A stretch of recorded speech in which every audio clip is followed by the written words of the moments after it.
Hi everyone, today we'll be looking at the Asus ROG Zephyrus G14 gaming laptop. This is the 2021 edition from Best Buy with the 5800HS and 3060, but no anime matrix. At the time of this video, it has been more than a year since its release. I bought this laptop because it was $900, which is $500 off the MSRP of $1,400. Right now, the 2022 models of this laptop sell for at least $1,600, which is too far outside of my budget to purchase. I plan to use this G14 for schoolwork and productivity, with the occasional gaming session here and there. Inside the box, there is the laptop, charger, quick setup instructions, and warranty information. The charging brick is rated for 180 watt output, which is more than enough power to the laptop at max performance. In my opinion, this laptop is very well designed, despite having no RGB.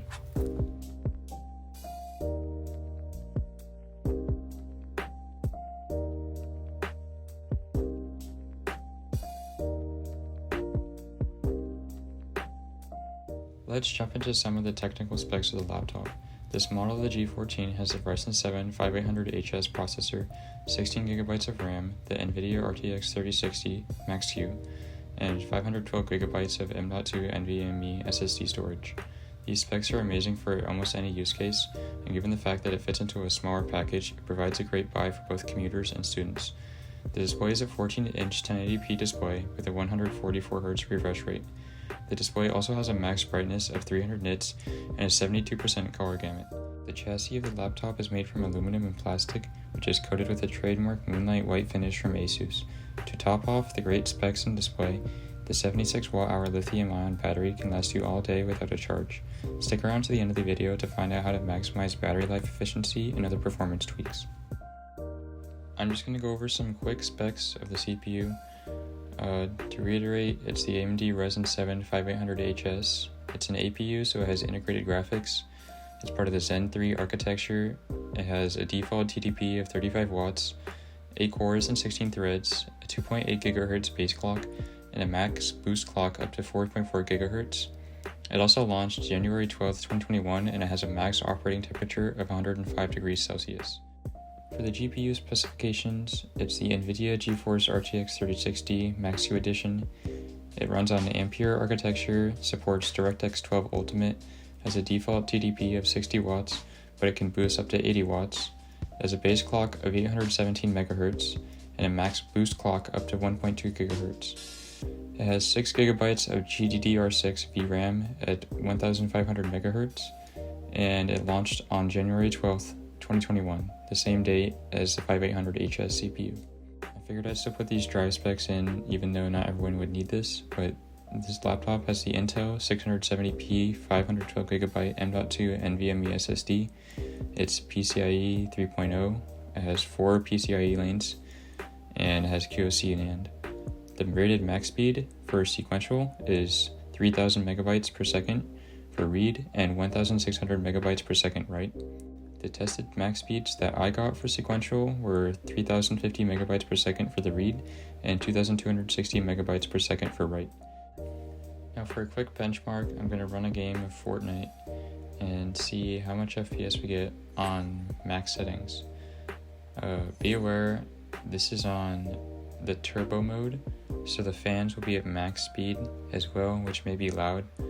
And you can also run it on silent mode if you would like, but you will sacrifice performance.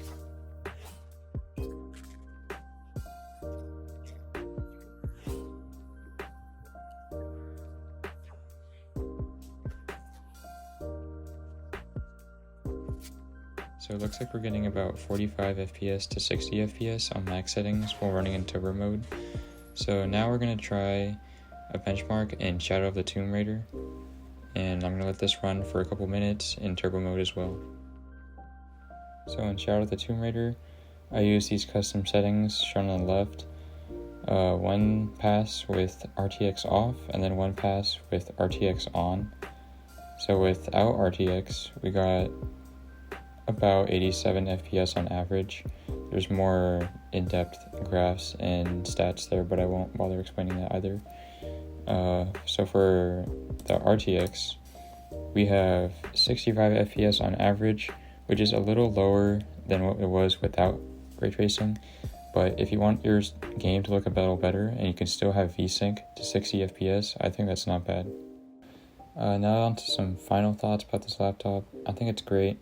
So far it's only crashed on me once. It's honestly really light. I like the screen, it's pretty fast. It also fits in a backpack very well. 14 inches is pretty small. The speakers sound good. And the design on the back with the little Asus ROG plaque looks really good. So to sum it up, yeah, I would recommend this laptop to anyone that's looking for a gaming laptop, a laptop for coding, for business, for anything. That's all for today. See you in the next video.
So that about wraps it up for this video. If you have any thoughts, you can put down in the comment section.